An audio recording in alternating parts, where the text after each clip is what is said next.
আমাকে বাড়িতে শুনি একটু জল খাওয়াবেন নি, খুব তৃষ্ণা পাইছে আমার। জল খাইবেন? শরবত না দি?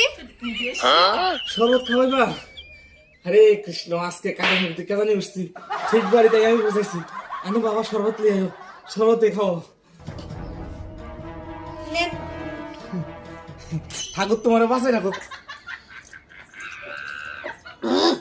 কই জায়গা ঠান্ডা গেছে গা, তোমরা শরবত বানাইয়া পুরাটা খাইতে পারছো না, এর লাগে আমার দিছো না।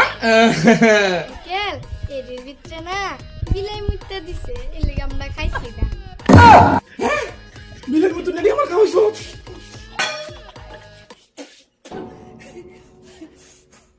ও মা, দেখছো নি বেড়া কুত্তার খাওন দিয়ে বাড়িটা ফালাই দিছে।